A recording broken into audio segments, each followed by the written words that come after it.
Gracias, Pablo. Comparto tu apreciación.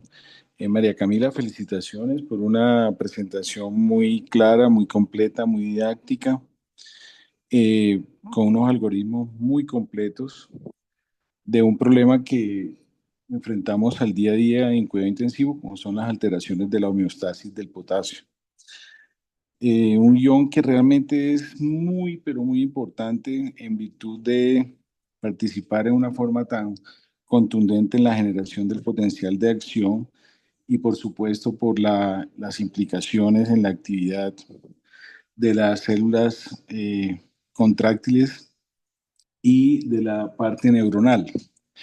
Eh, muy a riesgo de pronto parecer repetitivo, siempre hacemos mucho énfasis en todos los mecanismos que están implicados en la entrada de potasio en la célula, la alcalosis metabólica, la insulina, los agonistas beta 2, la aldosterona, que es fundamental en los mecanismos reguladores. Por otra parte, en la salida de potasio de la célula, la acidosis, la hiperosmolaridad extracelular, los agonistas alfa, la lisis celular y el ejercicio extenuante. Eso hay que tenerlo siempre presente cuando abordamos un paciente con alteración del potasio. Y por el otro lado, la eliminación renal, que está titulada por la aldosterona, el flujo tubular eh, distal de sodio, la ingesta de potasio en la dieta, el pH sistémico y por supuesto la carga de los aniones que no son reabsorbibles. María Camila hizo también un mención de todos los medicamentos que pueden estar implicados en la alteración de la hipo o hipercalemia. Esta lista siempre téngala a la mano y siempre le recomendamos que hagan un checklist de qué le están aportando, qué le están dando para ver las interacciones.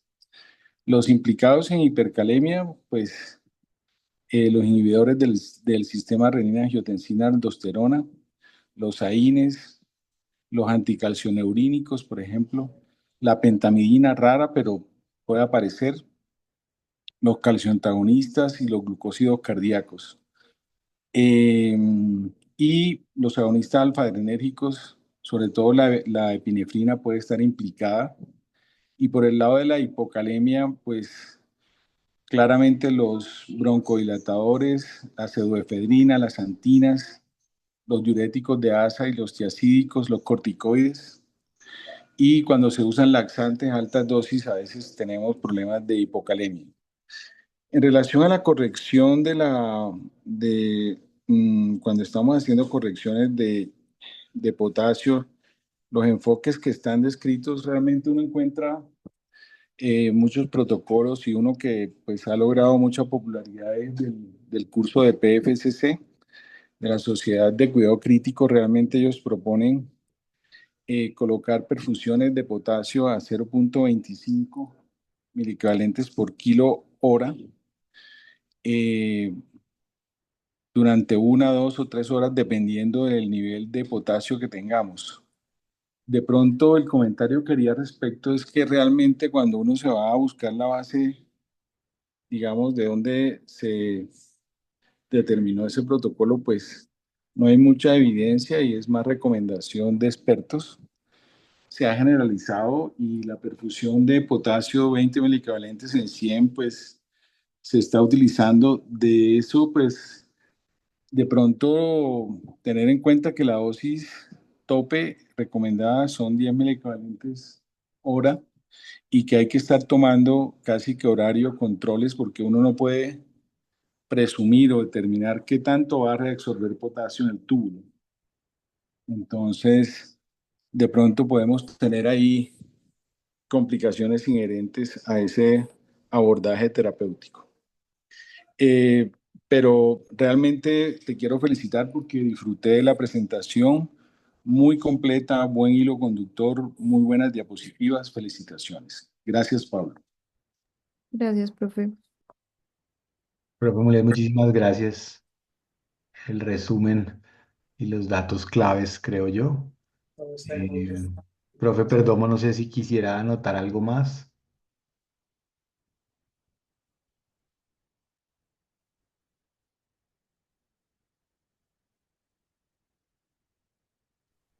No, buenas tardes a todos. No, agradecer a María Camila, de verdad, una presentación muy completa, con énfasis en la parte de la regulación, que es algo que muchas veces es complejo y se nos pasa por alto. Entonces, creo que refrescar esta información nos aclara muchas cosas sobre los mecanismos de producción, como también los mecanismos de corrección de los trastornos del potasio, que creo que es de esos electrolitos que tenemos que estar muy pendientes de su ajuste y desajuste, porque pues tanto muchas enfermedades como muchas de las intervenciones que hacemos los médicos condicionan alteraciones hacia arriba, hacia abajo, que muchas veces pueden tener resultados desafortunados. Entonces son de esos electrolitos que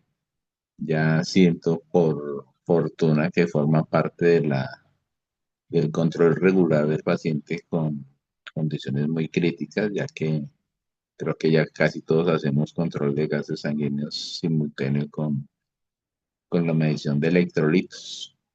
Entonces, agradecer a María Camila por la presentación. Gracias, profe.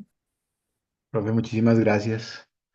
Creo que más o menos todo fue resumido, ya está completo. Tal vez recalcar que algo que se mencionó, pero tal vez no quedó bien resaltado, que es en los casos de hipocalemia por pérdidas, tengan cuidado porque generalmente cuando uno baja un poquito el potasio, la cantidad de potasio total que se ha perdido es bastante alta, entonces la reposición suele requerir a veces mucho tiempo cuando no es un problema de redistribuciones, que como tú mismo lo mencionaste, no es tan frecuente.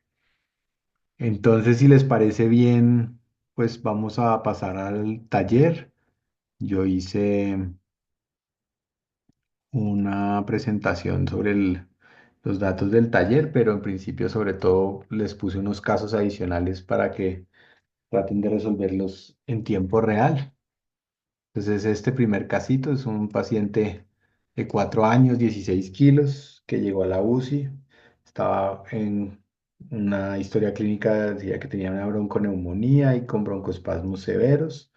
Estuvo en ventilación, o lleva 2 días en ventilación mecánica, le ponen salbutamol, le ponen midazolam, fentanilo, hidrocortisona y realmente está teniendo bastantes dificultades para el retiro del aparato por debilidad muscular y ustedes van a ver algunos datos importantes de los electrolitos en ese momento y se dan cuenta que el potasio está todavía en 2,7, el pH está en 7,46 y el magnesio está en 1,5.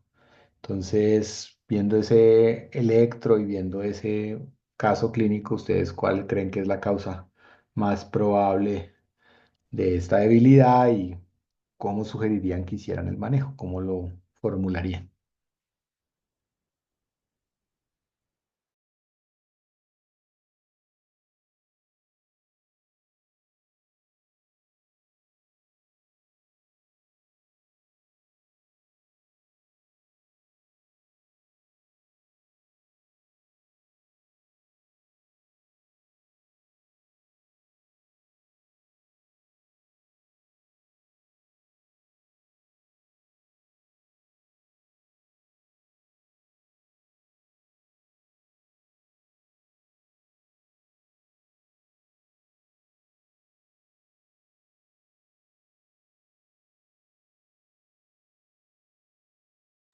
Brian.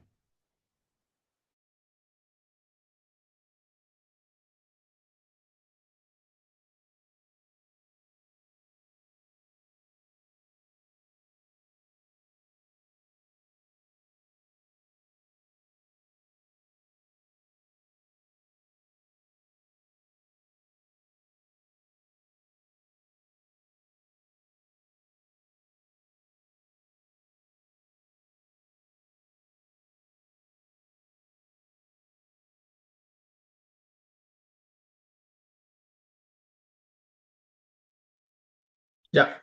Ahora sí, más tiempo. Es que estaba desactivado. Sí, sí, culpa, culpa, mea culpa. Bueno, ¿cómo están compañeros? Buenas tardes, profes. Pues es un caso parecido al del taller y analizándolo engloba un poquito algunas de las causas comunes, como decía María Camila en la presentación y el doctor Mulet, del niño pues en estancia crítica, ¿sí? Entonces, digamos que analizando punto a punto, yo en el taller traté de resumir un poco lo que podría hacer difícil el manejo del potasio de este paciente. Entonces, uno, pues el uso de hidrocortisona, como vimos, pues el aumento de ese efecto mineral corticoide a través de ese receptor, pues me va a favorecer la eliminación del potasio. Digamos que mucho de lo que hizo énfasis María Camila también es siempre que tengamos trastornos del potasio, evaluar el magnesio, que en este caso también está bajo, porque eso sí disminuye la respuesta a la reposición por la inactivación o, bueno, la hiperactivación de esos canales de ROMK que me favorecen la pérdida de potasio. Aunque no está aquí escrito en la presentación, pero en el caso del taller también había estado el manejo con diurético, entonces siempre tener en cuenta y es muy frecuente que tengamos necesidad de uso de diuréticos de ASA en nuestros pacientes críticos y pues como eso condiciona la pérdida de potasio. Em, Digamos que la ventilación en este caso no lleva tantos días y no hay descrito tampoco el uso de bloqueo neuromuscular que nos pudiera hacer pensar tal vez en una miopatía o en una rabdomiólisis aguda y pues la patología del niño no pareciera ir hacia este lado y habría también que revisar si está con un broncoespasmo severo, pues la dosis de salbutamol, ir a ver la mecánica del ventilador, cómo se han ido modificando las resistencias, a ver si yo pudiera también disminuir un poco el uso del salbutamol como otro de los factores que perpetúan o favorecen la hipocalemia. Entonces, digamos que en cuanto al manejo sugerido, lo primero, pues que uno al revisar potasio evalúa siempre quitar todos estos factores confusores dentro de lo que sea posible, como los factores hipocalemiantes. En este caso, el uso del salbutamol, ver la dosis de hidrocortisona, si estamos con diuréticos de ASA, también evaluar. Y ya para el manejo sugerido, pues dependerá un poco también del nivel de potasio y de si hay o no ya cambios clínicos o electrocardiográficos de esa hipocalemia, ¿sí? Si yo tengo un potasio, como en este caso, que está entre 2 y 2,5, podría pensar en poner un bolo de reposición inicial y como comentaba ahorita el doctor Mulet, pues ya se tiende a dejar infusiones de mantenimiento un poco más bajas en el aporte total. Se hablaba antes de aportes de 0,4 mil equivalentes por kilo por hora, más o menos, y se reduce un poco a 0,25 a 0,3 el aporte actual para evitar un poco estos efectos adicionales sobre la regulación del pH. Em, Muy bien, Brian. sí, Entonces, ya. en principio, tú le pondrías un bolo de 0,5 y le dejarías una perfusión de 0,25, ¿sí? 0,3. Sí, más o menos. Listo. De causas, estamos de acuerdo. ¿En el electro le viste alguna normalidad? Si hay una onda U. Ondas U, claro. En principio, más o menos, ¿cuánto se calcula que tenga de pérdida de potasio, asumiendo que no hay un problema de redistribución y que realmente todo ha sido pérdidas, como en el escenario que estabas pensando de que no contaron que tiene diurético o algo así? Ya lo calculo aquí.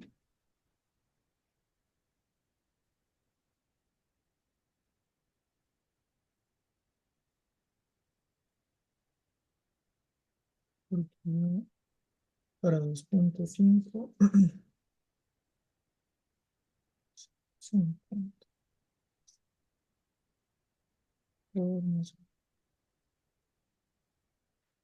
para un valor de 2,7 con el peso que tiene ese niño, me da aquí para una hipocalemia que está moderada, más o menos un déficit casi entre 380 a 400 mil equivalentes del potasio corporal total.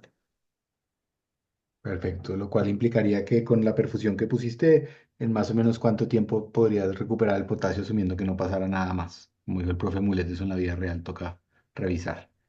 3 por 16 por 24. Serían más o menos 4 días de infusión. Exacto. Entonces es demorado, es lento reponer cuando las pérdidas son absolutas. Entonces, pues primero piensen probablemente en reponer el bolo para los síntomas, de pronto llevarlo a un nivel un poco más tranquilo, pero siempre dejar una adecuada reposición de potasio, ya sea en la dieta o en la alimentación, después de haber retirado los fármacos que estén molestando el exceso o la falta de potasio. Pero siempre piensen que falta un montón de potasio para que uno llegue a un potasio normal. Muy bien, Brian. Gracias, doc. Bueno, el siguiente caso. Es un niño de 6 años, 20 kilos, posoperatorio de columna, está en la UCI para vigilancia. Le han puesto furosemida cada 8 horas con balances positivos iniciales y ya al tercer día empieza a tener síntomas de debilidad, taquicardia y la diuresis está a 2 mililitros por kilo por hora y el potasio está en 2, el pH en 7,50. Entonces, ¿a este qué le harían diferente o es muy parecido al otro?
Marce.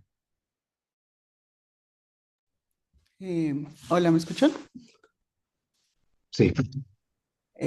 Bueno, yo creo que en particular con respecto al caso anterior, pues tiene que este niño realmente tiene algunos síntomas que lo hacen pensar a uno que, bueno, pues que estaba un poco más malito en lo agudo, porque digamos que tiene más alcalosis y tiene el potasio un poco más bajo. Secundario, pues creo que la causa son pérdidas por el uso del diurético, pero además tiene cambios electrocardiográficos. Entonces creo que pues la diferencia es esa, que ya tiene pues cambios electrocardiográficos, que en este sí es mucho más fácil como decir que toda la clínica de pues de debilidad y letargo pueden tener que ver con eso, aunque también pues está haciendo taquicardia, también creo que pues está haciendo algo como de hipovolemia por seguramente el uso del diurético. Y esa creo que es la diferencia. Creo que las causas, pues lo que decíamos, son pérdidas renales por el diurético, y pues el manejo sugerido creo que también sería pues hacer una reposición aguda rápida y luego ajustar una reposición a largo plazo. Para este gordito, ay, perdón, se me fue la calculadora.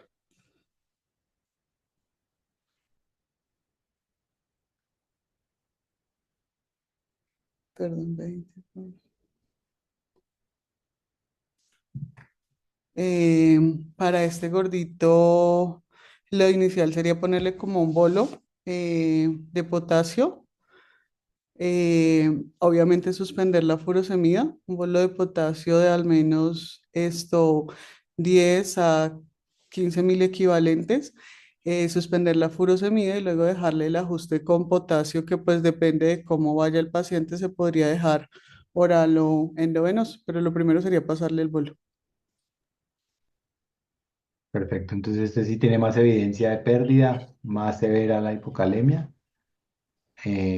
Probablemente necesite mayor reposición aguda, entonces habrá que hacer más bolos y pues les deben mucho potasio. Bueno, Y el último casito así rápido, entonces este niño adolescente, 14 años, 45 kilos, sepsis abdominal. El día 4 ya de su enfermedad está anúrico, tiene mucha acidosis y ya está haciendo bradicardias. Les muestran el potasio está en 6,8, la creatinina en 3,4, el pH en 7,21. Entonces aquí, ¿qué creen que pasa y qué van a hacer?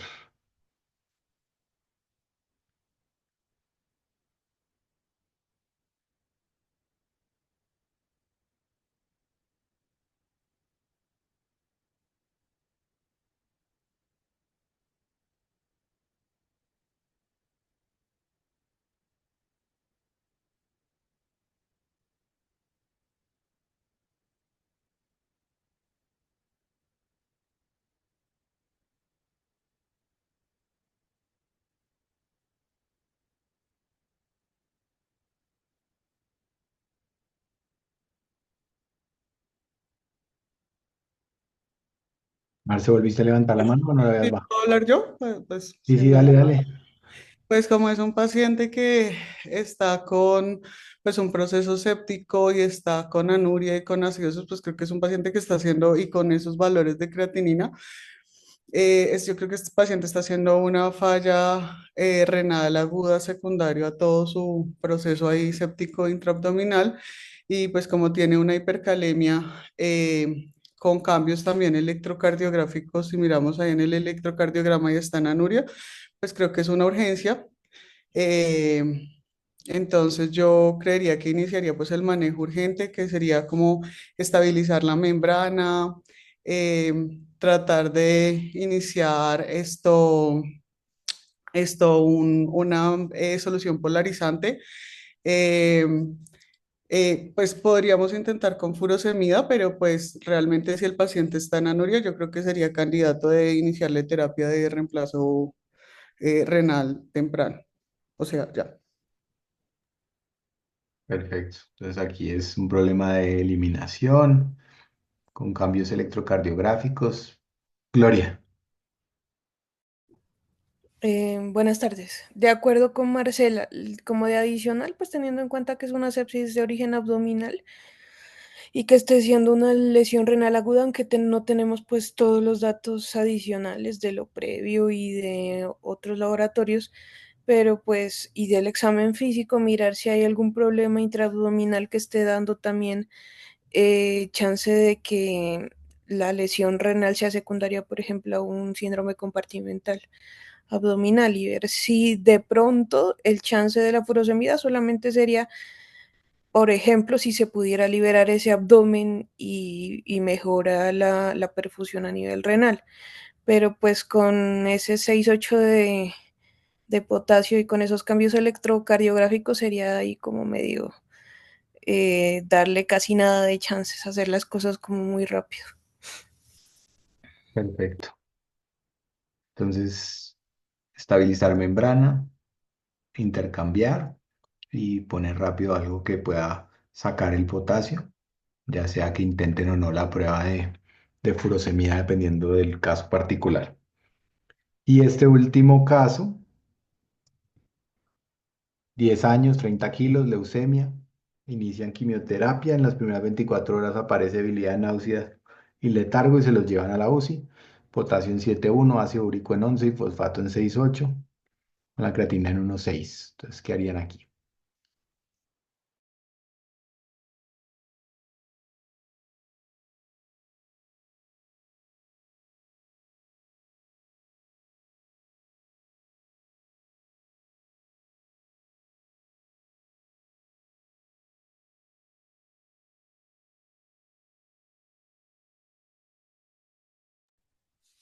¿Puedo hablar otra vez? Adelante, Marce. Pues este niño, como está iniciando tratamiento de una leucemia, ahí lo principal diferente es que ese niño lo que tiene es clínica como de que está haciendo un centroma de lisis tumoral. Entonces, pues con él sería por el nivel de ácido úrico urgente también iniciar el otro manejo, pues el manejo específico, o sea, iniciarle la rasburicasa, iniciarle la terapia con hiperhidratación. Realmente, pues ahí no nos dice esto si el paciente está orinando o no, pero pues fundamental aparte de lo que ya habíamos dicho, pues por ejemplo en el caso anterior, iniciarle la rasburicácea e iniciarle la hiperhidratación, porque esto pues sí es secundario a un síndrome de lisis tumoral. Entonces la causa sería también pues porque tiene un aumento del potasio, pero esta vez pues por la lisis. También se beneficiaría de terapia de reemplazo renal temprana si no logramos que orine, pero pues ahí no tenemos como ese dato en la historia clínica. Perfecto. Bueno, ahora sí el caso clínico que les mandé. Entonces era un niño de 5 años con una neumonía, con fallas respiratorias, quinto día de ventilación mecánica con unos parámetros ya en este momento bajos. El equipo empieza a sospechar que no lo puede retirar del aparato por miopatía crítica. No, realmente no ha tenido fiebre reciente ni parece que se esté deteriorando la parte pulmonar. Hacen una lista de medicamentos, está recibiendo midazolam, fentanil, paracetamol, ceftriaxona, vancomicina, furosemida, salbutamol, hidrocortisona, omeprazol, anticoagulación y recibe una fórmula isocalórica enteral completa. Entonces, cualquier caso común y corriente de la UCI de todos los días cuando van a revisar los signos vitales, entonces tiene estos signos vitales en ventilación, muy entregado a la respiración del ventilador, realmente con baja trastornos de oxigenación, un gasto urinario elevado o normal. Y esos son los laboratorios de ese día. El sodio está en 140, el potasio en 2,2, el magnesio en 1,4, el cloro en 97, el pH 7,47, bicarbonato en 28, creatina en 0,5. Le hicieron una CK total buscando las miopatías, un CO2 en 39 y un PO2 en 78 para esa FIO2. Ese es el electro del niño. Entonces la pregunta es, ¿cuáles pueden ser los posibles mecanismos de la hipocalemia que están viendo en ese paciente durante su estancia? La siguiente pregunta era, ¿qué estudios de laboratorio necesitan para confirmar la causa o descartar otras posibilidades? ¿Y cómo le propondrían corregir el potasio de manera segura, tanto para que no le dé más como para que se mejore? Gloria. Bueno, para primera de cuáles son los posibles mecanismos fisiopatológicos para esa hipocalemia, pues tenemos como varias asas para considerar.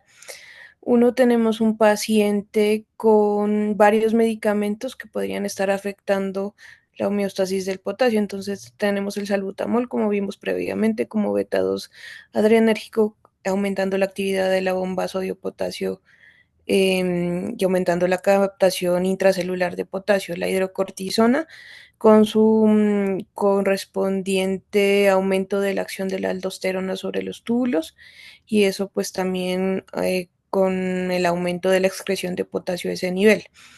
Encontré también que la heparina puede presentar aumento en puede promover el aumento de la secreción de la aldosterona, pero generalmente necesita ser un poco más crónico. Eso lo encontré como adicional dentro de los medicamentos, pero pues este niño en teoría no es tan crónico ese manejo.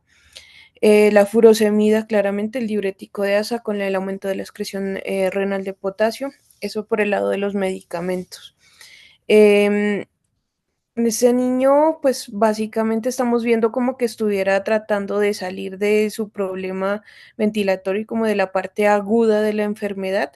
Otra de las consideraciones que podría hacer es que encontré que cuando estaban saliendo del proceso agudo y tratando de llegar a la fase un poco más anabólica, podría aumentar la captación intracelular de potasio. Entonces sería comparativamente ver en la parte aguda y en la parte que ya se está en estabilización hacia recuperación, si eso también da un poco más de hipopotasemia. La hipomagnesemia, como nos explicó María Camila, pues con el aumento de la excreción renal de potasio, la alteración de la función celular y el transporte del mismo. La hipocalemia como respuesta al estrés, que sería secundaria a la estimulación de las catecolaminas, y el aumento también, que es el mismo, más o menos el mismo mecanismo que es el aumento de la captación intracelular de potasio, y el desequilibrio ácido-base que tiene ese chiquitín. Entonces, esos serían como los 6 mecanismos pues que se vuelven evidentes revisando en lo que nos dicen en el caso clínico. Perfecto, Gloria, muy bien. Dentro de entonces, ¿necesitan algún estudio, algún laboratorio, necesitan alguna información adicional para revisar o ya pueden generar la estrategia de manejo?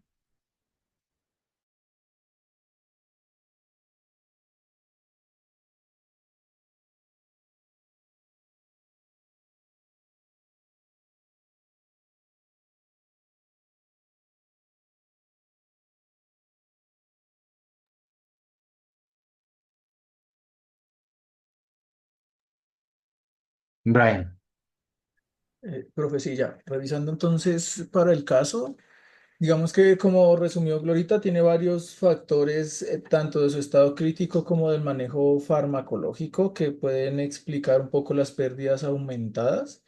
Pero si uno, digamos, ve como el algoritmo, como el que nos mostró María Camila, podría uno enfocar ya más específicamente o más objetivamente esta hipocalemia si contáramos con datos, por ejemplo, del potasio urinario, ya sea en muestra aislada o un potasio en 24 horas. La función renal siempre es importante tenerla en cuenta para hablar de trastornos que puedan cursar con hiperfiltración o, por ejemplo, en este caso, que está con diuréticos de asa que no tuviera una hiperfiltración asociada.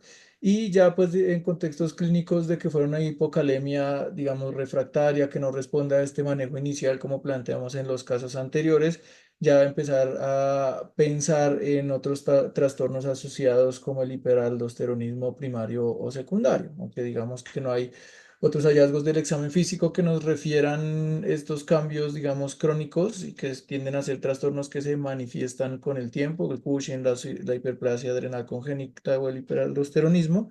Pero en un enfoque agudo podría servirnos una muestra de potasio urinario y de creatinina urinaria para ayudar a enfocar si es más por el lado del aumento de las pérdidas o si estamos hablando más de una transferencia y la alteración del medio interno del que nos hablaba María Camila. Y como siempre, pues tener en cuenta el magnesio, que pues en este caso sí sabemos que está bajito. María Juliana. Doctor, ¿cómo está? Buenas tardes. Otro de los estudios que se podría pedir es el gradiente transtubular de potasio. El gradiente transtubular de potasio realmente es un gradiente que provee un índice de la concentración que hay en los túbulos colectores, pues como una concentración estimada, pero también es como un indicador, pues un indicador indirecto de la actividad de la aldosterona a nivel de los túbulos colectores. Esto, pues digamos que este estudio puede realizarse tanto con la concentración de potasio como la concentración de sodio en orina. Es importante tener presente que para eso también hay que tener las concentraciones de sodio en orina. Entonces, cuando este sodio en orina es más o menos de 25 a 30, uno hace la medición de la excreción de potasio urinario. Y si los niveles son mejor, pues digamos que son mayores de 20 y hay una disminución de la fracción excretada de potasio y esta es mayor a 4, lo que uno puede saber es que la pérdida de potasio no es renal, sino es extrarrenal. Digamos que en este caso lo que considero yo es que hay unas causas que son más comunes o menos comunes en estos pacientes, digamos con este caso clínico. Uno lo que debería hacer es, en lo posible, hacer la eliminación de todos los factores que estén relacionados con la hipocalemia de este paciente y en caso de que nosotros no veamos una mejoría, uno podría hacer el estudio adicional. Pero pienso yo que la clínica y que la historia, una clínica concordante y una historia clínica completa finalmente permitiría hacer el diagnóstico de las hipercalemias de los pacientes, la mayoría, claramente. Perfecto. Una pregunta, ya que te metiste en el tema, ¿cuál es la diferencia entre una fracción excretada de potasio y un gradiente transtubular? O sea, ¿por qué se hace uno o se hace el otro?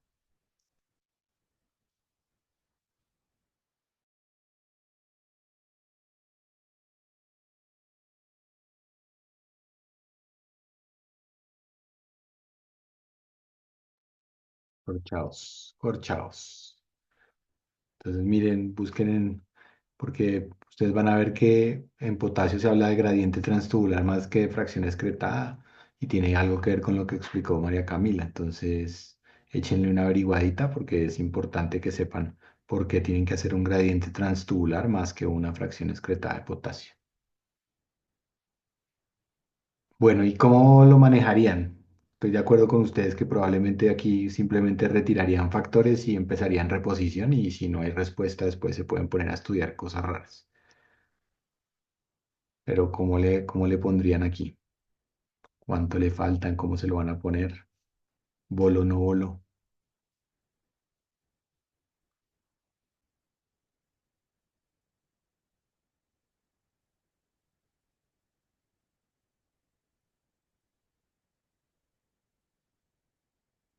Brian, No, pues ya digamos que en el contexto de este niño yo sí le puse un bolo inicial porque habían signos en el caso clínico que sugerían ya una miopatía que estuviera retrasando un poco la evolución del retiro de la ventilación mecánica o de la asistencia.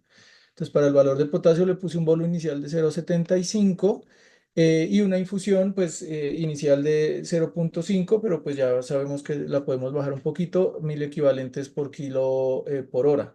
Y siempre tener en cuenta, aunque digamos que depende de donde uno lo lea, puede cambiar un poquito ese valor de la concentración máxima de potasio, pues sabiendo que son pacientes que tenemos con catéter central, que oscila entre 80.000 equivalentes hasta 160.000 equivalentes por litro, que yo podría tener de concentración para mantener esa infusión de perfusión.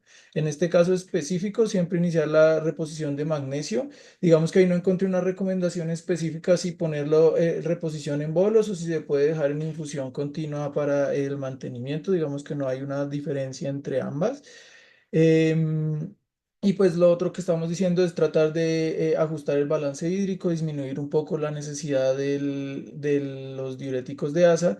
Y si ya, como decía el caso, la parte ventilatoria va mejorando, pues yo también trataría de retirar el beta 2 en la fase inicial, que es el otro factor que...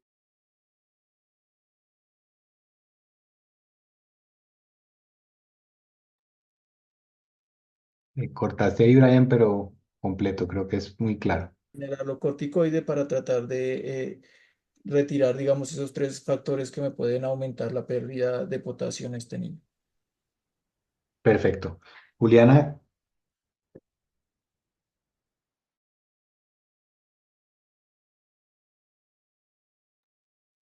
Juliana se fue otra vez. Listo. El Ahí siguiente, estoy, doctor. bueno, Ale, Ay, adelante. perdón. Ay, qué pena, doctor. No, lo que yo entiendo para responder a la pregunta previa es que dependiendo, o sea, depende de lo que uno necesite medir. El gradiente transtubular de potasio, como está relacionado con la actividad de la aldosterona, está realmente midiendo la secreción, o sea, está midiendo la función del túbulo distal. Y la fracción excretada de potasio realmente lo que mide es qué tanto potasio se está perdiendo en general por la orina, pero no es específica para el túbulo distal. Eso es lo que yo tengo entendido. Bueno, búscalo y me cuentas después, te lo vuelvo a preguntar. Listo, doctor. La segunda pregunta, caso del niño de 14 años que tiene lupus, que ingresa a la UCI en neumonía con derrame, en falla respiratoria, ya está en el sexto día de estancia, está con hipotensión sostenida, está con vasopresores, hipoglicemias, tiene líquidos endovenosos con glucosa, flujos altos, hidrocortisona para manejo de shock refractario y sigue somnoliento y con oliguria progresiva. Los signos vitales actuales y los laboratorios y el electro.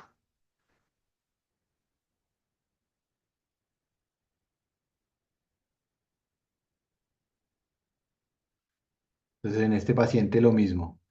¿Qué mecanismos consideran que pueden haber? ¿Qué acciones o estudios clínicos necesitan para diferenciar? ¿Y qué terapéutica iniciarían?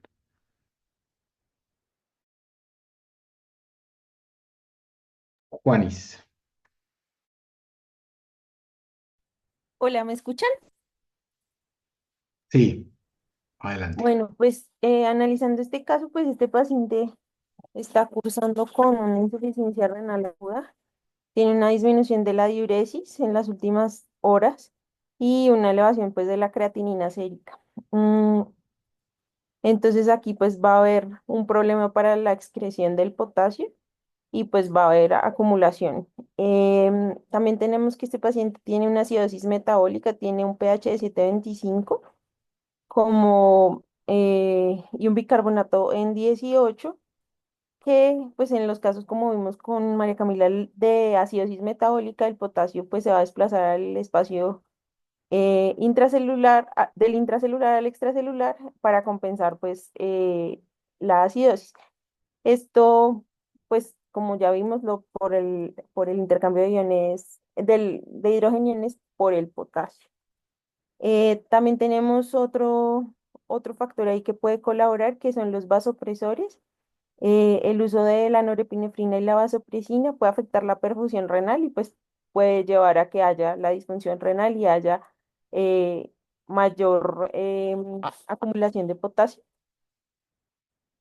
Adicionalmente, el paciente pues está con un lactato elevado que puede ser signo pues de hipoxemia, y la hipoxemia pues puede favorecer, o hipoxia celular puede favorecer la acidosis y la liberación del potasio del compartimento intracelular al compartimento extracelular.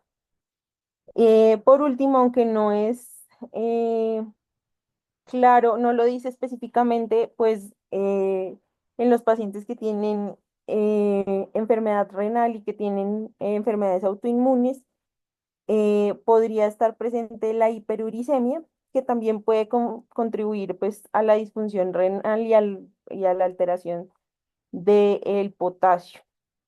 Tiene además deshidratación e hipoperfusión renal, em, que pues son comunes en los pacientes con infecciones graves como la que tiene este caballero y que puede pues estar generando el choque refractario, una falta de la perfusión adecuada de los tejidos y más acidosis. En cuanto a los estudios, o dejo que alguien más responda. No, dale, adelante, sí, sí, sí. Si alguien quiere interrumpir, quiere participar, adelante. Pues en cuanto a los estudios, pues yo le haría pues la gasometría, un estudio de función renal. eh, Dentro de eso también pues haría un electrocardiograma, me iría constantemente pues como en varias ocasiones el ácido láctico y los gases, y podría comprobar pues con pruebas hormonales del cortisol y la aldosterona si se sospecha pues que hay alguna alteración del sistema reninina-angiotensina-aldosterona, como podría ser un hipoaldosteronismo, y monitorizar siempre la diuresis y la respuesta clínica después de la intervención. En cuanto al manejo, entonces yo consideré que en este momento pues lo principal es que se tiene que hacer la estabilización de la membrana. Entonces consideré que la primera intervención que haría podría ser la solución hiperpolarizante o polarizante, perdón, para promover pues la transferencia del potasio del espacio extracelular al intracelular. También poner bicarbonato de sodio intravenoso y la acidosis es muy significativa, se puede de 1 a 2 miliequivalentes por kilo, y para ayudar también a mejorar la redistribución del potasio hacia adentro de la célula. Podría usar el salbutamol con micronebulizaciones continuas. eh, Sin embargo, pues este tiene el problema que me produciría más taquicardia y de pronto en este paciente que no está tan estable hemodinámicamente no sería tan benéfico. Podría también usar el calcio eh, en bolo de 200 miligramos por kilo para poner un bolo rápido de gluconato de calcio al 10%. En este paciente, entonces, tuve la duda de si poner un no diurético, porque pues dependiendo de si hay respuesta o no, pero creería que podría darle el chance de hacer una prueba de respuesta a diuréticos para optimizar pues también de pronto con un diurético la excreción de potasio. También tenemos pues las resinas de intercambio iónico, que sería pues administrada de forma enteral.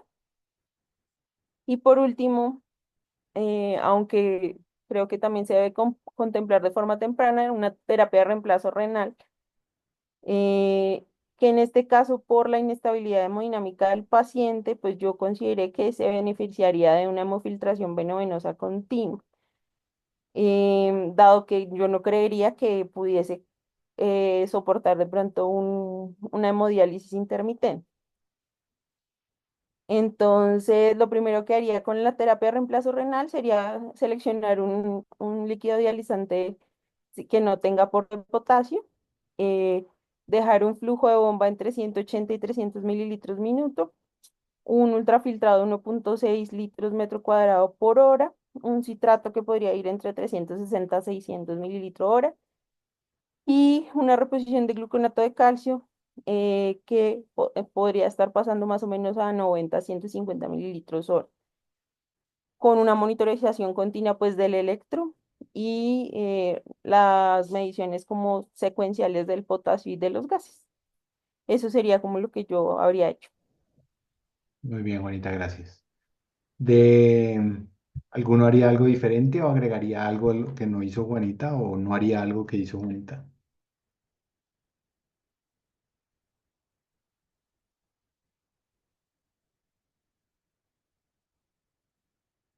Bueno, muy bien.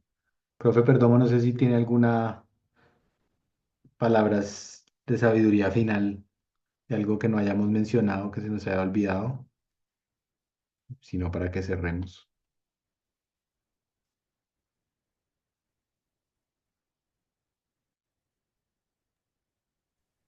No, yo creo que en principio están pues bien orientados. El tener claro si el paciente tiene pérdidas de potasio o redistribución, pues lo ayuda a uno a decidir cómo va a ser el reemplazo. En general, pues yo creo que buena parte de nuestros pacientes cuando han estado con diuréticos o cuando llegan en situaciones diabéticas con pérdidas gastrointestinales, pues uno sí puede asumir que la cantidad de potasio pueda llegar a ser significativa. Me llamó un poquito la atención de los cálculos del primer ejercicio que hizo Brian, que me pareció como exagerada el déficit, pero pues como para revisar.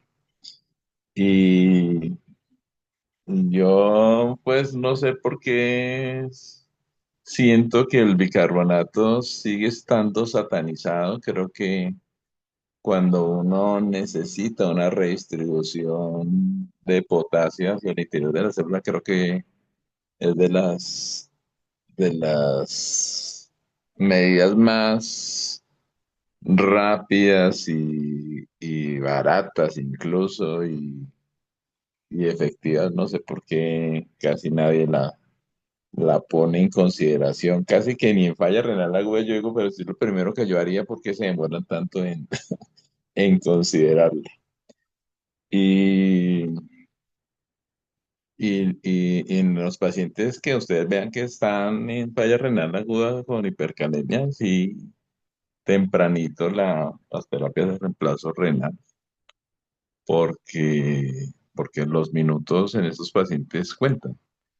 Cuando se enfrenta a un paciente que con una hipercalemia termina en una arritmia potencialmente fatal, los minutos son fundamentales y yo creo que todos estamos claros que desde el momento en que uno decide colocar una terapia de reemplazo renal hasta que está empezando el circuito a funcionar, bien, pueden pasar horas, ¿sí? De la facilidad de colocar el catéter de alto flujo y que nuestros compañeros de enfermería monten la máquina, y eso no es tan rápido. Entonces, siempre tener claridad de que si el paciente necesita terapia de reemplazo renal, pues tomar la decisión tempranamente y no someter al paciente a un riesgo por una demora en espera de ver si las otras intervenciones funcionan.